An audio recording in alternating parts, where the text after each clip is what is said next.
ये मोदी अमेरिकी कांग्रेस की संयुक्त बैठक को दूसरी बार करेंगे संबोधित। ऐसा करने वाले मोदी पहले भारतीय प्रधानमंत्री 22 जून को अमेरिकी कांग्रेस के संयुक्त सत्र को करेंगे संबोधित।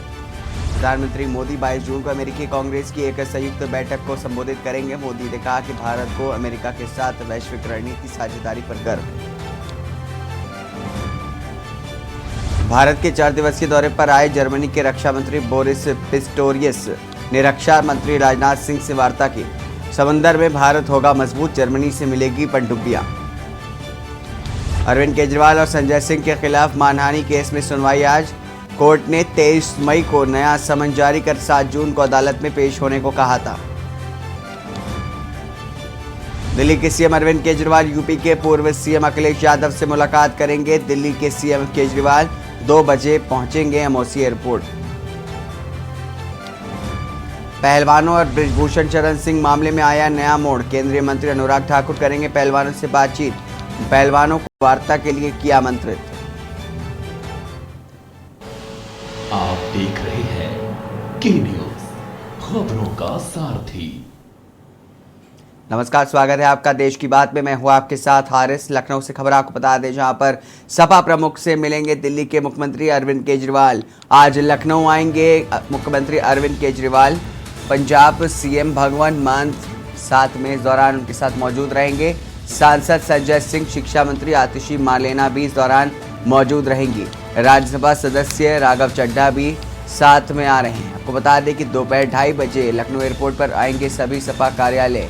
सांसद संजय सिंह और शिक्षा मंत्री आतिशी मालेना भी मौजूद रहेंगी। राज्यसभा सदस्य राघव चड्ढा भी उनके साथ आएंगे। दोपहर 2:30 बजे लखनऊ एयरपोर्ट पर आएंगे सभी। सपा कार्यालय पहुंच करके अखिलेश यादव से इस दौरान वो लोग मुलाकात भी करेंगे। दोनों नेता संयुक्त रूप से मीडिया से रूबरू भी होंगे। तो अहम खबर आपको बता रहे हैं लखनऊ से, जहां पर सपा प्रमुख से मिलने के लिए दिल्ली के मुख्यमंत्री अरविंद केजरीवाल पहुंचेंगे लखनऊ। बता दें कि आज लखनऊ आएंगे मुख्यमंत्री अरविंद केजरीवाल। इस दौरान पंजाब के सीएम भगवंत मान भी उनके साथ मौजूद रहेंगे। साथ ही साथ संजय सिंह, शिक्षा मंत्री आतिशी मालेना भी मौजूद रहेंगे। राज्यसभा सदस्य राघव चड्ढा भी उनके साथ आ रहे हैं। दोपहर 2:30 बजे लखनऊ एयरपोर्ट पर आएंगे सभी। सपा कार्यालय पहुंच करके अखिलेश यादव से मुलाकात करेंगे। दोनों नेता संयुक्त रूप से मीडिया से भी रूबरू होंगे। सपा प्रमुख अखिलेश यादव से मिलने के लिए दिल्ली के सीएम अरविंद केजरीवाल आज लखनऊ पहुंच रहे हैं। लखनऊ आएंगे अरविंद केजरीवाल। बताया जा रहा है कि पंजाब के सीएम भगवंत मान भी उनके साथ इस दौरान मौजूद रहेंगे। वहीं सांसद संजय सिंह, शिक्षा मंत्री आतिशी मालेना भी मौजूद रहेंगी। राज्यसभा सदस्य राघव चड्ढा भी साथ में आ रहे हैं। दोपहर 2:30 बजे लखनऊ एयरपोर्ट आएंगे सभी। सपा कार्यालय पहुंच करके अखिलेश यादव से मुलाकात भी करेंगे। दोनों नेता संयुक्त रूप से मीडिया से रूबरू होंगे।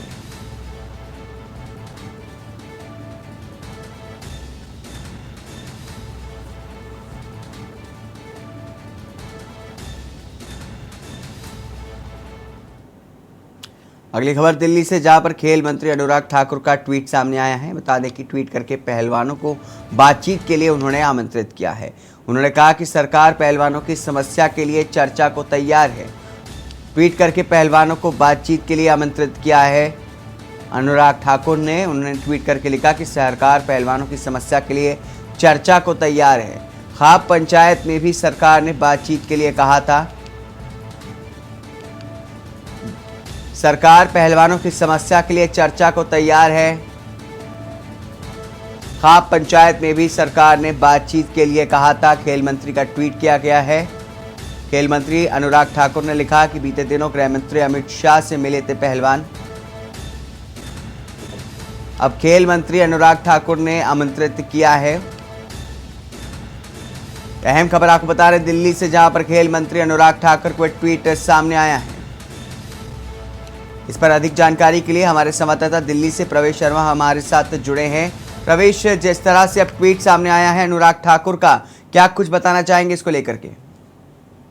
देखिए, सबसे पहले तो मैं बता दूं कि जो कुछ भी हो रहा है ये सारा मामला जो है पहलवानों के हक में जाता हुआ दिखाई दे रहा है और पहलवानों के लिए एक खुशी की बात है। लेकिन मैं आपको बता दूं, अभी 2 दिन पहले ही गृह मंत्री अमित शाह से मुलाकात हुई थी।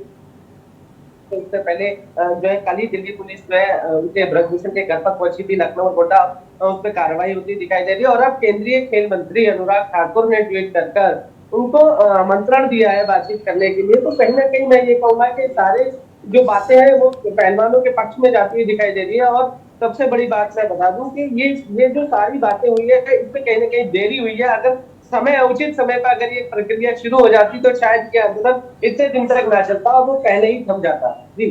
जी प्रवेश, जैसा कि आपने कहा कि काफी देर करती और जो है क्या कुछ वजह है कि जो सरकार जो है वो अब इस तरह के फैसले ले रही है? क्या उसने जो इस आंदोलन को बढ़ता हुआ देखा है, देशव्यापी ये आंदोलन हो रहा था?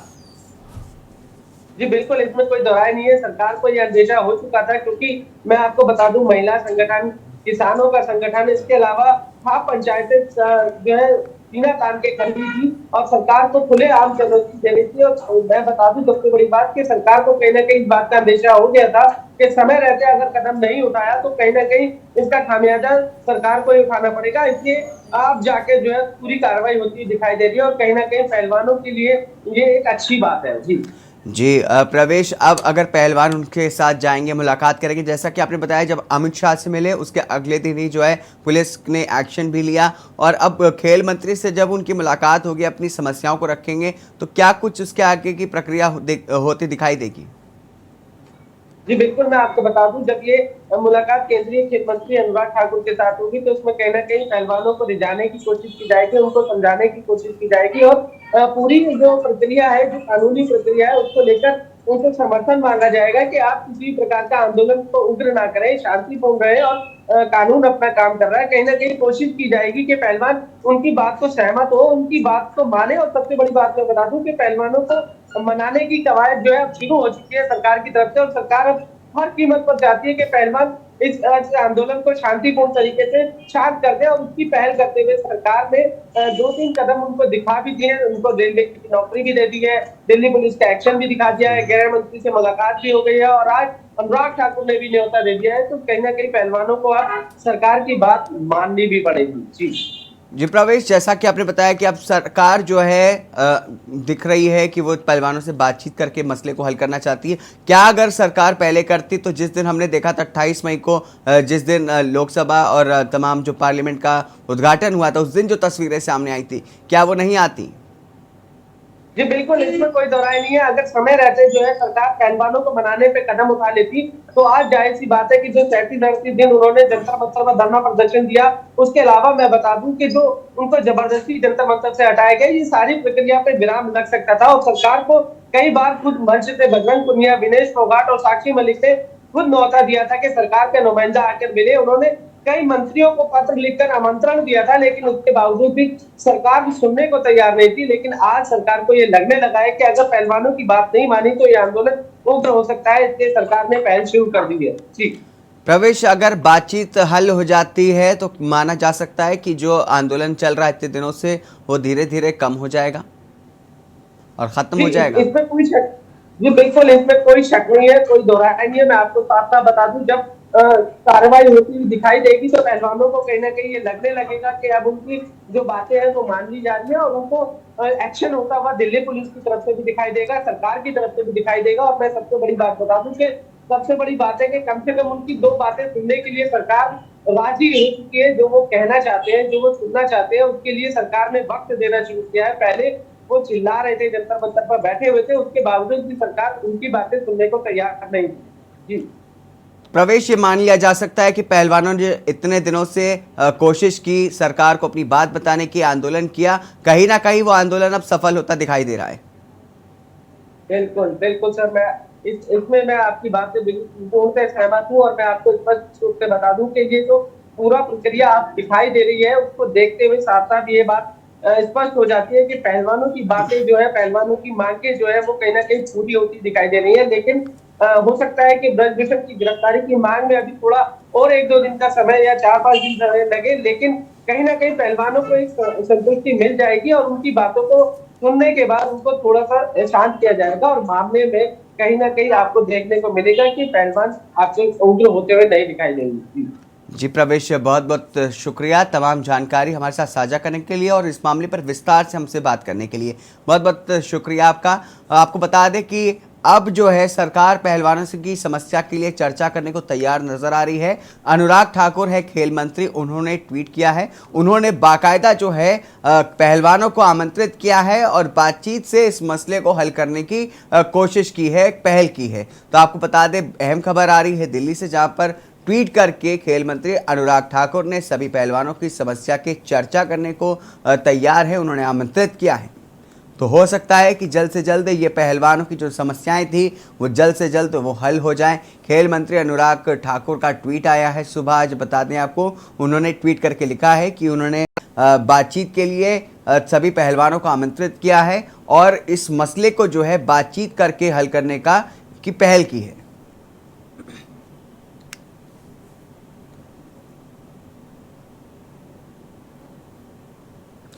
खेल मंत्री अनुराग ठाकुर का ट्वीट आया है, उन्होंने तमाम जो है पहलवानों को आमंत्रित किया है।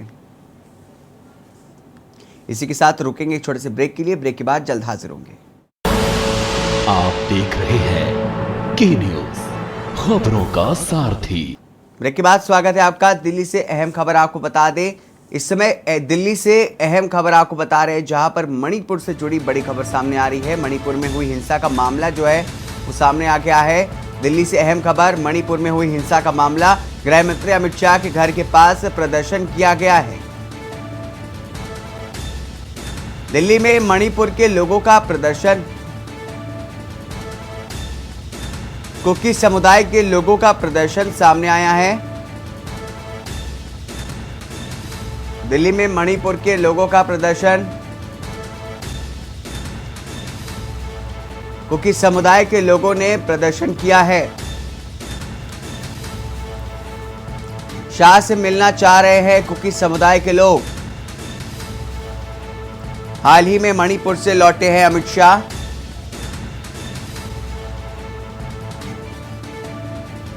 तो दिल्ली से खबर आपको बता रहे हैं, मणिपुर में हिंसा हुई, उसका मामला अब सामने आया है। गृह मंत्री अमित शाह के घर के पास प्रदर्शन किया गया है। दिल्ली में मणिपुर के लोगों का प्रदर्शन, कुकी समुदाय के लोगों का प्रदर्शन। दिल्ली में मणिपुर के लोगों का प्रदर्शन, कुकी समुदाय के लोगों का प्रदर्शन। शाह से मिलने चाह रहे हैं कुकी समुदाय के लोग। हाल ही में मणिपुर से लौटे हैं अमित शाह। तो दिल्ली में अब मणिपुर में हिंसा का मामला अब गर्म हो गया है, क्योंकि गृह मंत्री अमित शाह के घर के पास कुकी समुदाय के लोगों ने प्रदर्शन किया है। दिल्ली में मणिपुर के लोगों का प्रदर्शन सामने आया है। बता दें कि कुकी समुदाय के लोगों का प्रदर्शन, दिल्ली में मणिपुर के लोगों का प्रदर्शन, कुकी समुदाय के लोगों का प्रदर्शन सामने आया है। गृह मंत्री अमित शाह से मिलना चाह रहे हैं कुकी समुदाय के लोग। हाल ही में मणिपुर से लौटे हैं गृह मंत्री अमित शाह। मणिपुर में हिंसा का मामला अब दिल्ली में गर्म होता दिखाई दे रहा है। गृह मंत्री अमित शाह के घर के पास प्रदर्शन किया गया है। दिल्ली में मणिपुर के लोगों का प्रदर्शन, कुकी समुदाय के लोगों का प्रदर्शन। दिल्ली में मणिपुर के लोगों का प्रदर्शन, कुकी समुदाय के लोगों का प्रदर्शन।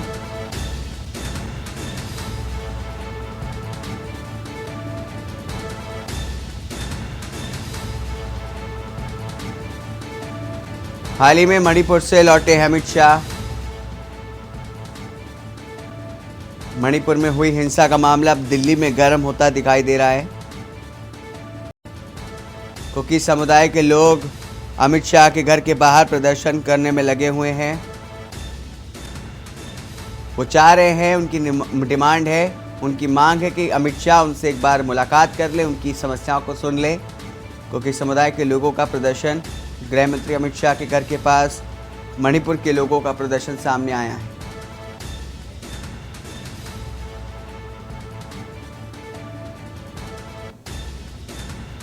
अहम खबर आपको बता रहे हैं।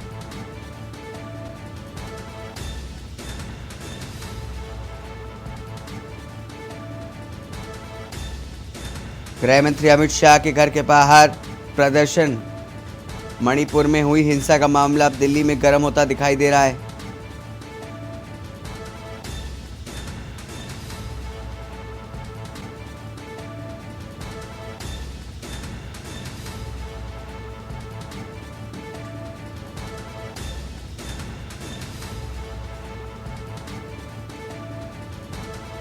बता दें कि दिल्ली में मणिपुर के लोगों का प्रदर्शन।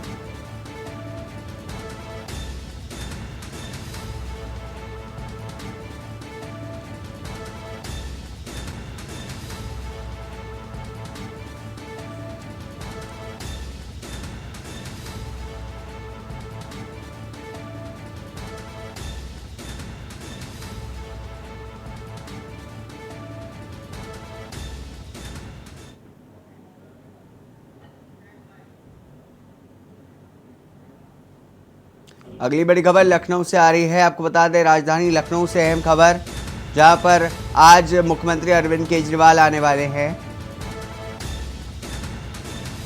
पंजाब सीएम भगवंत मान भी उनके साथ इस दौरान मौजूद रहेंगे। सांसद संजय सिंह, शिक्षा मंत्री आतिशी मालेना भी मौजूद रहेंगी। राज्यसभा सदस्य राघव चड्ढा भी इस दौरान उनके साथ मौजूद रहेंगे। बता दें कि दोपहर 2:30 बजे लखनऊ एयरपोर्ट पर सभी नेतागण आएंगे।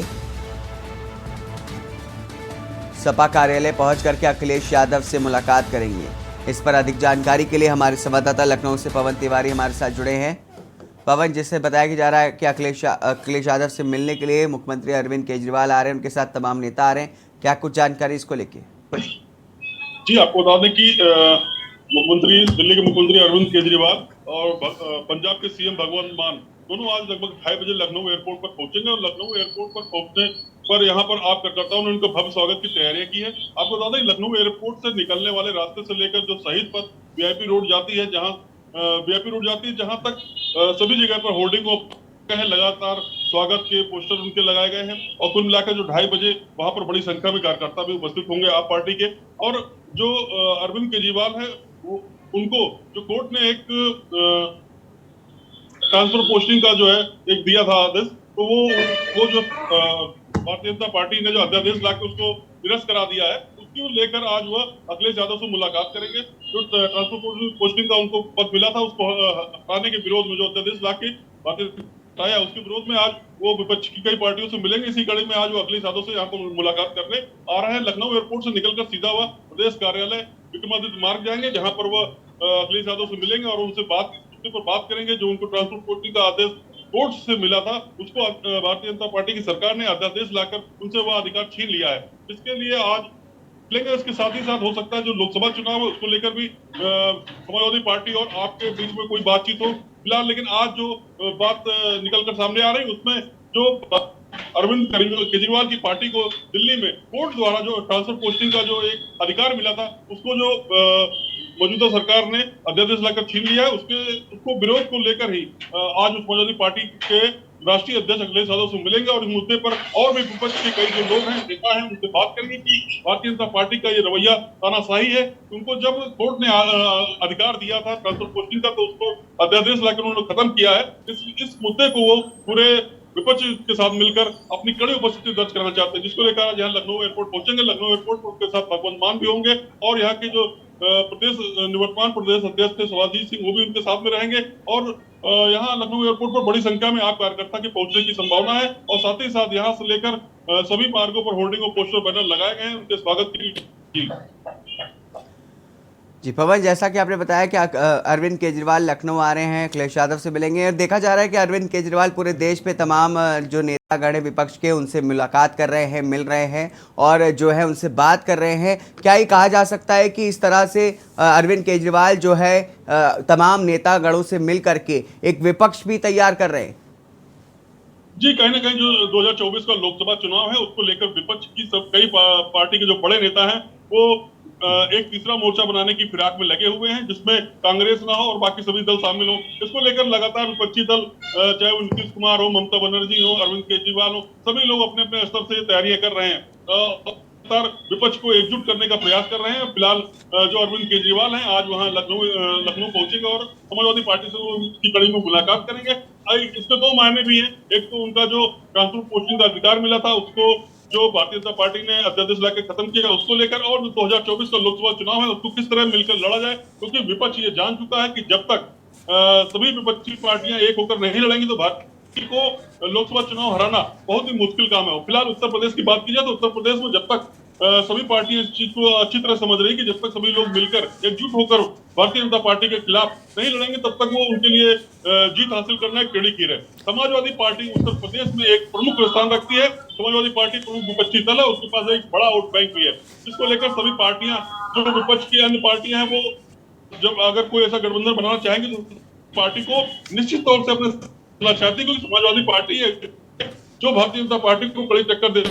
हाँ, उनके साथ अन्य विपक्षी पार्टी अगर मिल जाएंगी तो अखिलेश यादव उत्तर प्रदेश में भारतीय जनता पार्टी को टक्कर देने में सक्षम होंगे। जिसको लेकर पवन, जैसा कि पहले भी देखा गया है, विधानसभा चुनाव के दौरान भी देखा गया था कि आम आदमी पार्टी जो है अखिलेश यादव की पार्टी से, समाजवादी पार्टी से गठजोड़ करना चाह रही थी, लेकिन वो बात वहां पर नहीं बन पाई थी। तो क्या आज जो है मुलाकात होगी वो सफल हो पाएगी? देखिए, जहां तक गठबंधन का सवाल है तो आज ये गठबंधन के लिए ज्यादा बातचीत यहाँ पर होने की संभावना नहीं है, क्योंकि जो उत्तर प्रदेश में जो सपा का जो कद है और जो आप पार्टी का जो यहाँ पर अभी नई उनका जो शुरुआत है उसको देखते हुए गठबंधन का हो पाना थोड़ा मुश्किल टेढ़ी कीर है, क्योंकि आप पार्टी भी बड़ी सीटों पर यहाँ पर चुनाव लड़ना चाहती है और समाजवादी पार्टी जो है वो उसके पास अपना जनाधार है, उसके हर जो है संसदीय क्षेत्र में उसके कार्यकर्ता हैं और वो चुनाव लड़ने में सक्षम है। तो जहां तक सीटों को बंटवारा या गठबंधन की बात है तो अभी इसमें कुछ कहना जल्दबाजी होगी। फिलहाल जो आज अरविंद केजरीवाल और अखिलेश यादव और भगवंत मान जो पंजाब के सीएम है उनकी जो मुलाकात होगी ये भविष्य में क्या गुल खिलाएगी ये तो देखने वाली बात होगी। फिलहाल आज जो है करीब 3 बजे इन सभी नेताओं की समाजवादी पार्टी के प्रदेश कार्यालय पर मुलाकात होनी है। जी, जैसा कि बताया गया कि आज प्रेस कॉन्फ्रेंस भी करेंगे, दोनों साथ नेता मिलकर के साथ आएंगे या अलग अलग प्रेस कॉन्फ्रेंस होगी? नहीं, अभी जो सूचना मिल रही है कि साथ में ही दोनों पार्टी के जो है अरविंद केजरीवाल और अखिलेश यादव साथ में ही एक संयुक्त प्रेस कॉन्फ्रेंस करेंगे। इस प्रेस कॉन्फ्रेंस में जो भारतीय जनता पार्टी की जो तानाशाही रवैया है और जो अन्य विपक्षी पार्टियों को वो किसी न किसी ईडी का भय या किसी कोई अन्य तरीके का भय दिखाकर वो डराना चाहते हैं, उसको लेकर जो विपक्षी पार्टियां हैं वो लगातार पार्टी के खिलाफ आवाज उठाती रही है। इसी कड़ी में आज दिल्ली के सीएम अरविंद केजरीवाल और पंजाब के सीएम भगवंत मान व अखिलेश यादव के बीच में एक वार्ता होगी और इस वार्ता के बाद जो भी बातें होंगी उसको प्रेस कॉन्फ्रेंस के माध्यम से साझा किया जाएगा, जिससे कि जो प्रदेश में जो है विपक्षी पार्टियों की एकजुटता का जो संदेश जाना है वो जाए और भारतीय जनता पार्टी जो तानाशाही रवैया है उसको लेकर जो आज यहाँ पर प्रेस कॉन्फ्रेंस में जो है ये लोग मिलकर अपनी बातें कहेंगे। जी बहुत बहुत शुक्रिया पवन, तमाम जानकारी हमारे साथ विस्तार से साझा करने के लिए और बताने के लिए किस तरह से आज अरविंद केजरीवाल आने वाले हैं और अखिलेश यादव से मिलकर के प्रेस कॉन्फ्रेंस करेंगे। आपको बता दें कि प्रेस कॉन्फ्रेंस के बाद ये साफ हो जाएगा कि क्या कुछ दोनों में बातचीत हुई इस दौरान। तो आपको बता दें कि सपा प्रमुख अखिलेश यादव से मिलने के लिए अरविंद केजरीवाल आ रहे हैं, वो अकेले नहीं आ रहे हैं, उनके साथ भगवंत मान भी पंजाब के सीएम हैं वो भी साथ आएंगे। साथ ही साथ जो है शिक्षा मंत्री हैं दिल्ली के आतिशी मालेना और सांसद संजय सिंह भी उनके साथ इस दौरान मौजूद रहेंगे।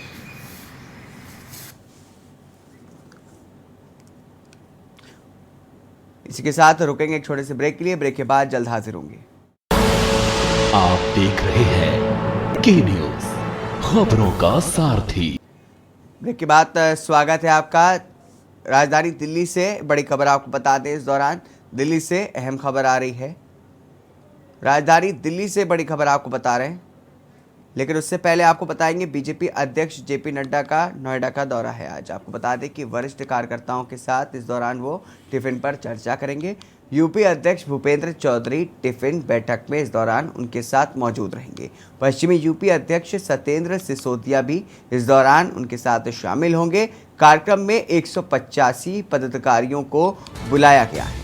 तो आपको बता दें नोएडा से खबर, जहाँ पर बीजेपी अध्यक्ष भूपेंद्र चौधरी टिफिन पर चर्चा करेंगे। वरिष्ठ कार्यकर्ताओं के साथ टिफिन पर चर्चा की जाएगी। बता दें कि यूपी अध्यक्ष भूपेंद्र चौधरी टिफिन बैठक में इस दौरान मौजूद होंगे। कार्यक्रम में 185 पदाधिकारियों को बुलाया गया है। नोएडा से खबर आपको बता रहे हैं, जहां पर बीजेपी अध्यक्ष जेपी नड्डा का आज नोएडा का दौरा है। वरिष्ठ कार्यकर्ताओं के साथ इस दौरान वो टिफिन पर चर्चा करेंगे। यूपी अध्यक्ष भूपेंद्र चौधरी टिफिन बैठक में मौजूद रहेंगे। बता दें कि कार्यक्रम में 185 पदाधिकारियों को बुलाया गया है, जिनके साथ टिफिन पर चर्चा की जाएगी। नोएडा से खबर आपको बता रहे हैं, जहां पर बीजेपी अध्यक्ष जेपी नड्डा आज जो हैं टिफिन पर चर्चा करेंगे। वरिष्ठ कार्यकर्ताओं के साथ टिफिन पर चर्चा की जाएगी।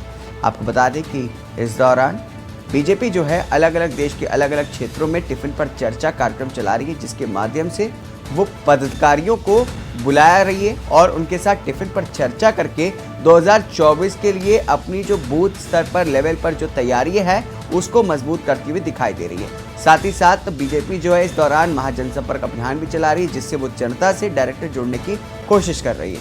आपको बता दें कि आज टिफिन पर चर्चा होगी, जिसमें यूपी के अध्यक्ष भूपेंद्र चौधरी भी शामिल होंगे। बता दें कि कार्यक्रम में 185 पदाधिकारियों को भी बुलाया गया है।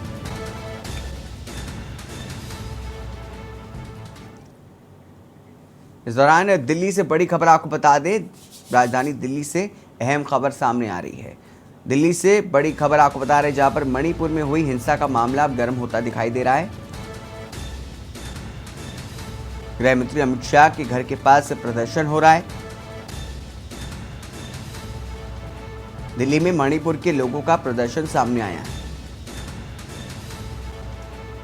कुकी समुदाय के लोगों का प्रदर्शन। इस खबर पर अधिक जानकारी के लिए प्रवेश शर्मा हमारे साथ दिल्ली से हमारे संवाददाता हैं, हमारे साथ जुड़े हैं। प्रवेश, आपसे जानना चाहेंगे, जिस तरीके की खबर आ रही है कि गृह मंत्री अमित शाह के घर के पास मणिपुर के लोगों द्वारा प्रदर्शन किया जा रहा है, क्या कुछ बताना चाहेंगे इस पर?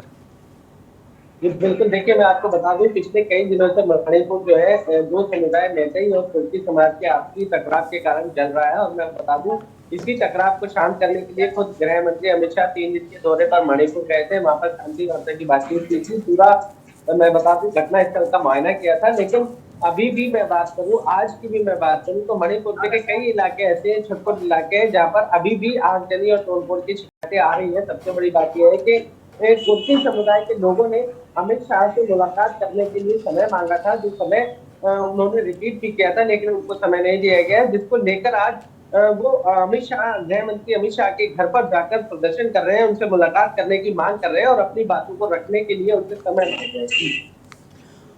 जी प्रवेश, जैसा कि आपने बताया कि कुकी समुदाय के लोग जो हैं वो प्रदर्शन कर रहे हैं। खास बात है कि वो जो हैं सरकार से नाराज नजर आ रहे हैं।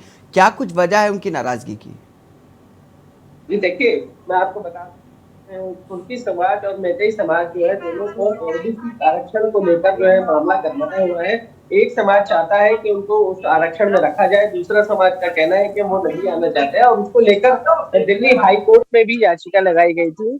लेकिन मैं आपको बता दूं, इस मामले को लेकर राज्य सरकार को ही आदेश दे दिया गया था कि राज्य सरकार ही उसमें निर्णय लेगी। लेकिन सबसे बड़ी बात ये बता दूं कि दोनों समुदाय इस टकराव को लेकर शांत करते हुए दिखाई नहीं दे रहे हैं। लगभग मैं बता दूं पिछले 15 से 20 दिन से मणिपुर आगजनी तोड़फोड़ की उसमें जनता जला जा रहा है। बार बार शांति की अपील की जा रही है। कई बार सरकार को दिशा निर्देश देने पड़े हैं, दंगइयों को देखते ही गोली मारने के आदेश भी दिए गए हैं। उसके अलावा मैं बता दूं, मणिपुर में सबसे बड़ी बात जो है, कई लोगों ने वहां से विस्थापन भी शुरू कर दिया है, लेकिन उसके बावजूद भी ये आग थमने का नाम नहीं लेंगे। और आज कुर्दी समाज के जो कुछ लोग दिल्ली में रहते हैं, वो इस संदर्भ को लेकर, इस मामले को लेकर अमित शाह के घर के बाहर प्रदर्शन कर रहे हैं। वो उनसे मिलना चाहते हैं और अपनी बातों को रखना चाहते हैं। जी प्रवेश, जैसा कि आपने बताया, अमित शाह ने अभी हाल ही में मणिपुर का दौरा किया था और मामले को सुलझाने की पूरी कोशिश की थी, लेकिन उसके बावजूद भी आगजनी की जो सूचनाएं हैं वो मिल रही हैं और अब अमित शाह के घर के बाहर प्रदर्शन भी किया जा रहा है। तो खासी बात है कि जो है लोग जो है मणिपुर के वो जो है बीजेपी से नाराज नजर आ रहे हैं। तो क्या माना जा सकता है कि सरकार, केंद्र सरकार इस पूरे मामले पर फेल है? जी देखिए, मैं आपको बता दूं कि खुद गृह मंत्री अमित शाह इस मामले की बागडोर अपने हाथ में संभाले हुए हैं और वो बार बार हर इलाके की जो है जो मैं आपको बता दूं हर घंटे जो है एक अपडेट ले रहे हैं मणिपुर की घटना को लेकर। और सबसे बड़ी बात मैं बता दूं, वो इसी संदर्भ में खुद मणिपुर गए थे, लेकिन उसके बावजूद ये आज समझने का नाम नहीं ले रही है। तो इससे कहीं ना कहीं ये कहा जा सकता है कि कुर्की समाज के जो लोग हैं, मुख्यतः मैं बात करूं, वो कहीं ना कहीं गृह मंत्री अमित शाह और बीजेपी से नाराज नजर आ रहे हैं। क्योंकि खुद अमित शाह जो है जब घटनास्थल पर गए थे तो उन्होंने लोगों से मुलाकात की थी, 2-4 मैं आपको बता दूं जो उनके संगठन के मुखिया थे उनके साथ बैठकर बैठक भी की थी, उनसे बातचीत भी की थी। लेकिन उसके बावजूद भी कुर्की समाज के लोगों को ऐसा लगता है कि अभी कुछ ऐसी बातें रह गई जो अमित शाह तक, गृह मंत्री तक नहीं पहुंची है। उसको पहुंचाने के लिए, बोलने के लिए वो खुद प्रदर्शन पर आज अमित शाह के घर के बाहर प्रदर्शन पर जुटे हुए। प्रवेश, जैसा कि आपने बताया कि अमित शाह के घर के बाहर प्रदर्शन किया गया है, तो क्या ये कहीं ना कहीं अमित शाह की सुरक्षा में चूक माना जा सकता है, क्योंकि कोई भी अप्रिय घटना भी घट सकती थी?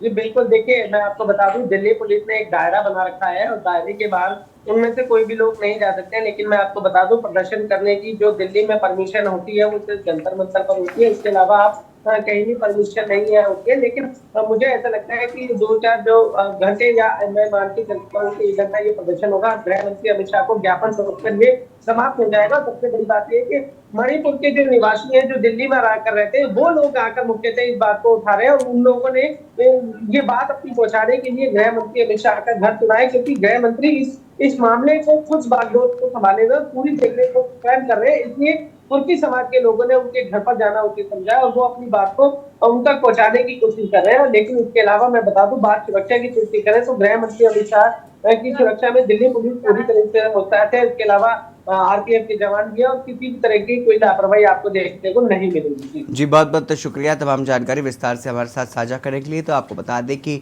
मणिपुर के जो लोग हैं वो प्रदर्शन लगातार उनका जारी है। गृह मंत्री अमित शाह के घर के बाहर भी प्रदर्शन किया जा रहा है। इसी बीच रुकेंगे एक छोटे से ब्रेक के लिए, ब्रेक के बाद जल्द हाजिर होंगे। आप देख रहे हैं के न्यूज़, खबरों का। ब्रेक के बाद स्वागत है आपका। बरेली से बड़ी खबर आपको बता दें, जहां पर सिरौली इलाके में नाबालिग से गैंगरेप की घटना सामने आई है। घर से बाहर बहला फुसला करके ले गए रामनगर किले में झाड़ियों में 2 दरिंदों ने किया है गैंगरेप। तमंचे के बल पर मासूम के साथ बारी बारी रेप किया गया है। दरिंदों की कैद से किसी तरह से बच करके मासूम भाग निकली। बता दें कि मुनेंद्र निवासी बदायूं, मनोज निवासी बरेली ने ये रेप किया है। पुलिस ने गैंगरेप और पॉस्को एक्ट में मुकदमा भी दर्ज कर लिया है। पुलिस ने एक आरोपी मुनेंद्र को गिरफ्तार भी कर लिया है। तो अहम खबर आपको बता रहे हैं, जहां पर गैंगरेप का मामला सामने आया है। आपको बता दें, बड़ी खबर आ रही है बरेली से, जहां पर सिरौली इलाके में नाबालिग से गैंगरेप की घटना सामने आई है। घर से बहला फुसला करके रामनगर किले में रह गए थे। किले में झाड़ियों में 2 दरिंदों ने गैंगरेप की घटना को अंजाम दिया। मुनेंद्र निवासी बदायूं मनोज तिवारी ने इस घटना को अंजाम दिया है। पुलिस ने गैंगरेप और पॉस्को एक्ट में दोनों के खिलाफ मुकदमा दर्ज कर लिया है। वहीं गोंडा से खबर आपको बता दें, जहां पर मामूली विवाद में मारपीट की मामला सामने आया है। दबंगों की दबंगई देखी गई है। मामूली विवाद में मारपीट हुई है। दबंगों की दबंगई देखने को मिली है। बुजुर्ग की दबंगों ने पिटाई कर दी। पिटाई का जो वीडियो है वो सोशल मीडिया पर अब वायरल हो रहा है। वीडियो सामने आने के बाद भी पुलिस ने कोई कार्रवाई अभी तक नहीं की है। आपको बता दें कि अभी तक पुलिस द्वारा कोई कार्रवाई नहीं की गई है। छपिया के मस्कनवा मेजुनबर्ग की घटना आपको बता रहे हैं, जहां पर बेरहमी से पिटाई का मामला सामने आया है। दबंगों की दबंगई देखने को मिली है। इसमें बुजुर्ग की दबंगों ने पिटाई कर दी। पिटाई का जो वीडियो है वो सोशल मीडिया पर काफ़ी वायरल हो रहा है। ये वीडियो जो है आप तस्वीरों में देख सकते हैं किस तरह से कुछ दबंगों द्वारा एक बुजुर्ग की पिटाई की जा रही है। अभी तक पुलिस ने इस मामले में कोई कार्रवाई नहीं की है। हालांकि आप देख सकते हैं तस्वीर में किस तरह से एक वर्दी पहने इंसान पुलिस का वो वहाँ पर मौजूद है, लेकिन उसके बाद भी, उसके मौजूद होने के बावजूद भी दबंगों द्वारा उस बुजुर्ग की पिटाई की जा रही है।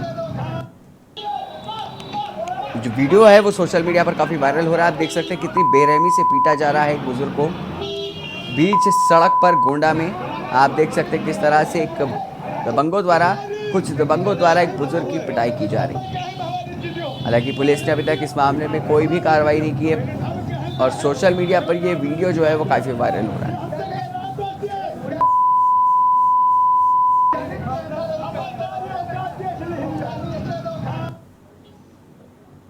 अगली खबर लखनऊ से, जहां पर इनकम टैक्स कमिश्नर की पत्नी की दबंगई सामने आई है। पीसी मौर्य की पत्नी पद्मावती मौर्य का वीडियो काफी वायरल हो रहा है। जबरन गैराज का ताला तोड़ती दिखी है दबंग महिला। पीसी मौर्य की पत्नी पद्मावती मौर्य का वीडियो वायरल हो रहा है। बता दें कि जबरन गैराज का ताला तोड़ती दिखी है दबंग महिला। दबंग महिला पद्मावती मौर्य ने किया है कब्जे का प्रयास। तो दबंग महिला पद्मावती मौर्य ने किया कब्जे का प्रयास। पीड़ित महिला मोहित सिंह ने लगाया है महिला पर गंभीर आरोप। गैराज कब्जा करने का महिला पर आरोप लगाया गया है। पीड़ित महिला ने गोमती नगर पुलिस को तहरीर दी है। गोमती नगर के नेहरू इनक्लेव का मामला आपको बता रहे हैं, जहां पर इनकम टैक्स ऑफिसर कमिश्नर की पत्नी की दबंगई सामने आई है। पीसी मौर्य की पत्नी पद्मावती मौर्य का वीडियो वायरल हो रहा है। तो आप तस्वीर में देख सकते हैं किस तरह से दबंगई दिखने को मिल रही है। इनकम टैक्स के कमिश्नर इनके पति है और इनकी पत्नी की जो दबंगई है वो सामने आई है। पद्मावती मौर्य इनका नाम बताया जा रहा है और गैराज पर कब्जे करने का इनका प्रयास किया गया है। ताला तोड़ते हुए दिखाई दी हैं वीडियो में। जब मर्जी करता है चली जाती हैं ये हड़काने के लिए और ताला तोड़ करके मेरे गैरेज पे कब्जा करने की कोशिश कर रही हैं। चलो थोड़ा सोशल मीडिया पे चलाएंगे अब। सोशल मीडिया पे जहाँ मर्जी वहाँ चलाओ तुम्हारा। ठीक है, हम आपको कुछ नहीं बोल रहे हैं। जहाँ मर्जी वहाँ चलाइए। आप अपने पद का दुरुपयोग कुछ नहीं है आपका। ये मेरा है, मैंने बनवाया इस गैरेज को, ये मेरा है। तुम ऐसे बोलोगी? बोलेंगे क्यों हम? आप अपने पद का इस्तेमाल मत करिए दुरुपयोग, ठीक है? घर मेरा था ना तो रहा होगा। घर मेरा था। से बात करना हट जाओ यहाँ। ये देखो, ये छूना मत मेरा। ये देखो, ये बता दे रहे हैं मेरे गैरेज को हाथ मत लगाओ, समझी कि नहीं? हम बता दे रहे हैं, हट जाओ यहाँ से। तो आप देख सकते हैं किस तरह से तस्वीरों में दो महिलाएं आपस में भिड़ती हुई नजर आ रही हैं और दबंग कमिश्नर पत्नी जो हैं वो अपनी दबंगई से बाज नहीं आ रही हैं और किस तरीके से ताला तोड़ करके कब्जे करने का प्रयास किया जा रहा है। गैराज को कब्जा करने का प्रयास किया गया है और महिला ने तहरीर दे करके गोमती नगर थाने में इस मामले को दर्ज कराया है।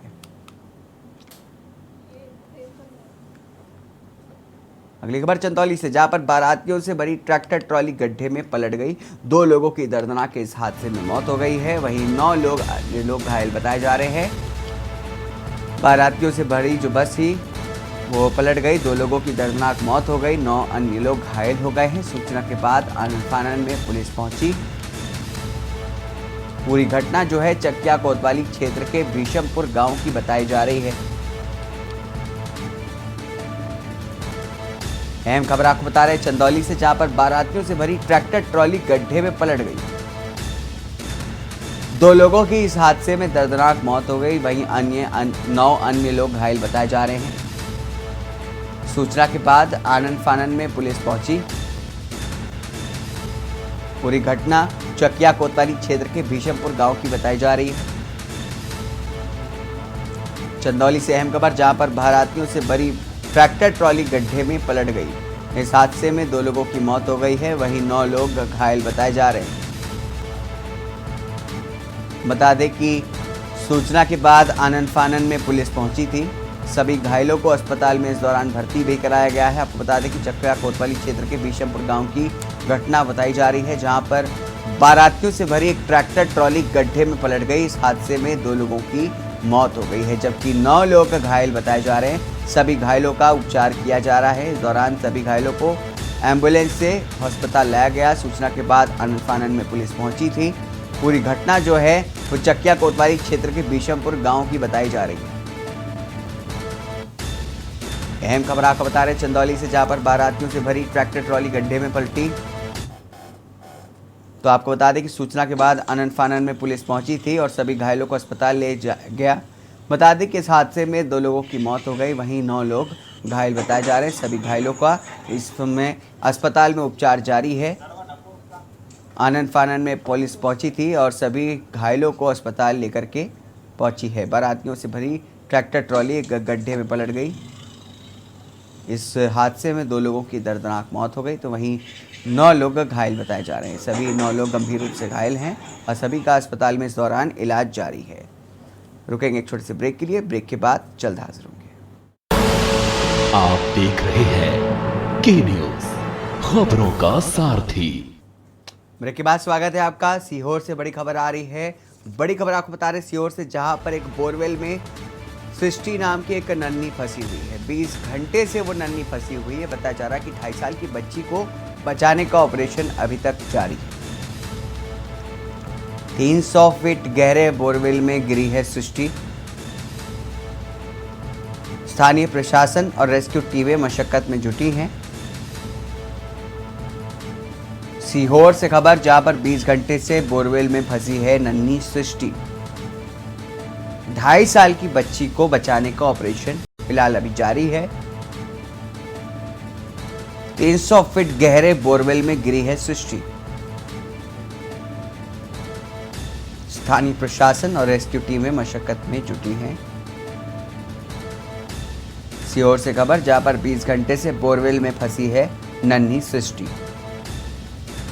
2.5 साल की बच्ची है सृष्टि, जिसको बचाने के लिए ऑपरेशन जारी है।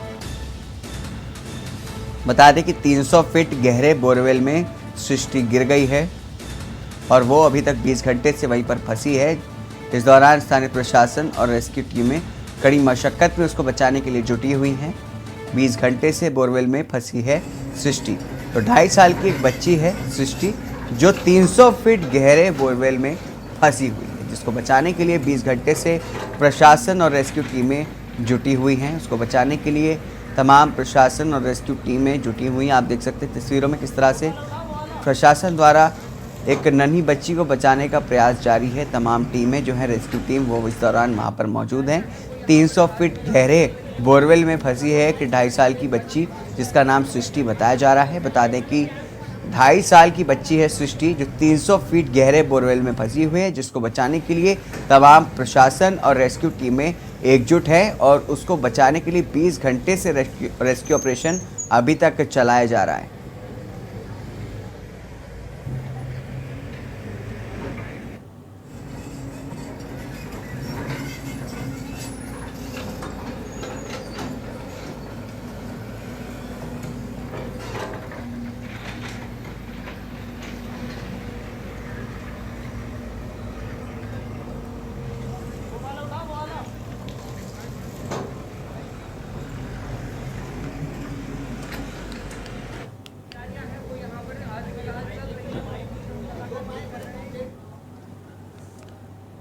इस बीच राजस्थान से अहम खबर आपको बता दें। बड़ी खबर आ रही है राजस्थान से, जहां पर जैसलमेर, हनुमानगढ़ 5 जिलों में धूल भरा तूफान आया है। पीला आसमान हो गया है। पश्चिमी विक्षोभ की वजह से मौसम का हाल बिगड़ गया है।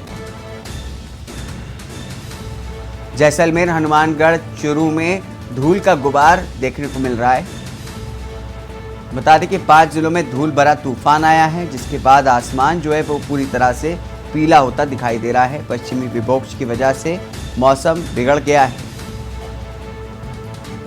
अगले 3 दिनों तक ऐसे ही हालात रहने की आशंका जताई जा रही है। इसके साथ ही साथ बारिश होने की भी आशंका है। राजस्थान के 5 जिलों में धूल भरा तूफान आ गया है। जैसलमेर, हनुमानगढ़, चूरू में धूल का गुबार देखने को मिल रहा है। 5 जिलों में धूल भरा तूफान, पीला हुआ आसमान। पश्चिमी विक्षोभ की वजह से बिगड़ा मौसम। जैसलमेर, हनुमानगढ़, चूरू में धूल का गुबार। 5 जिलों में धूल भरा तूफान, पीला हुआ आसमान। पश्चिमी विक्षोभ की वजह से बिगड़ा मौसम। अगले 3 दिन तक ऐसे ही हालात रहेंगे, बारिश के भी आसार हैं। तो राजस्थान के 5 जिलों में धूल भरा तूफान देखने को मिल रहा है। तस्वीरों में देख सकते हैं किस तरह से जो धूल का गुबार है वो देखने को मिल रहा है, जिसकी वजह से आसमान जो है वो पीला हो चुका है और पूरी तरह से जो है मौसम जो है वो पूरी तरह से बिगड़ता हुआ दिखाई दे रहा है। बता दें कि बताया जा रहा है कि बारिश की भी आशंका है और 3 दिनों तक ऐसे ही जो है आसमान पीले रहने वाला है। सुनील हमारे संवाददाता हमारे साथ जुड़े हैं इस पर बात करने के लिए। सुनील, जिस तरह से मौसम का हाल जो है वो बिगड़ता दिखाई दे रहा है राजस्थान में, क्या कुछ बताना चाहेंगे इसको लेके? बिल्कुल हारिस, मैं आपको बता दूं कि राजस्थान के 5 शहरों में मंगलवार देर रात को रेत का बवंडर को देखा गया। इन अलग अलग हिस्सों से आई तस्वीरों में तूफान को साफ देखने को मिला कि ऐसा जहाँ पे कुछ दूरी पे के बाद भी कुछ भी नजर है यहाँ पे नहीं आ रहा था। धूल का जो गुबार था वो बहुत बड़ा है, वो लगातार आगे की तरफ चल रहा था। जैसे अपन बात करें जैसलमेर, चूरू और शेखावाटी से झुंझुनू और सीकर की जगह, तो यहाँ पे भी कुछ ऐसा ही नजारा है वो देखने को मिला। मंगलवार के दोपहर की बात की अपन बात करें तो धूल भरा अंदर तूफान ने मौसम की रंगत ही बदल दी थी। जिले भर में दोपहर 3 बजे बाद अचानक मौसम की मिजाज बदल गया था और 40 से 50 किलोमीटर की रफ्तार के साथ में ये अंदर का दौर शुरू हुआ था। धूल का गुबार इतना ज्यादा था कि आसमान पूरी तरह से काला पीला दिखाई देने लगा। लगभग 1 घंटे तक ये अंदर का दौर जारी रहा, जिसके बाद में काफी जगह पे है वो 3 छप्पर उखड़ गए, बिजली की लाइन है वो तार है वो गिर गए, तो काफी लाइट की भी बारिश रही।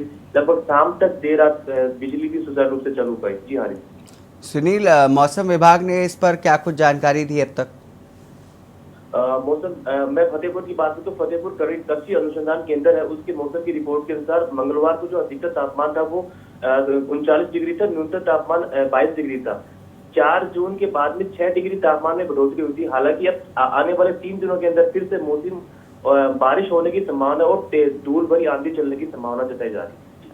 सुनील, ये जो मौसम देखने को मिल रहा है बिगड़ा हुआ, क्या ये और क्षेत्रों में भी और जिलों में भी और जगहों पर भी इसका असर देखने को मिलेगा? बिल्कुल, इसका जो अभिमुख्य केंद्र था वो जैसलमेर था, क्योंकि पाकिस्तान की सीमावर्ती जो क्षेत्र था वहां से ये रेत का बवंडर है वो उठा था। उसके बाद के अंदर जैसलमेर और हनुमानगढ़ गंगानगर जो नहरी क्षेत्र है, उसके बाद से वहां से सीधा शेखावाटी में प्रवेश किया और अब जयपुर, दौसा और उसके आसपास जो इलाके है वहां से भी इसको देखने को मिलेगा। और एक चीज आपको मैं बता दूं कि जैसलमेर के अंदर जो विंड मिल जो लगे हुए थे उनके भी पंखे वो टूट गए हैं, जो मशीनें जो लगी हुई थी वो भी है काफी टेढ़ी हुई, तो काफी है नुकसान है इस चीज का हुआ है। जी हाँ जी, बहुत बहुत शुक्रिया तमाम जानकारी हमारे साथ साझा करने के लिए। इस बीच हिसार से बड़ी खबर आ रही है, आपको बता दें हिसार से अहम खबर, जहां पर संकेत कॉलोनी में कांग्रेस की जनसभा हुई है। सांसद दीपेंद्र हुड्डा जनसभा को संबोधित करेंगे। दोपहर करीब 12 बजे कार्यक्रम का आयोजन होगा। सांसद दीपेंद्र हुड्डा जनसभा को संबोधित करेंगे। इसी के साथ इस बुलेटिन में बस इतना ही। दीजिए इजाजत, नमस्कार। आप देख रहे हैं के न्यूज़, खबरों का सारथी।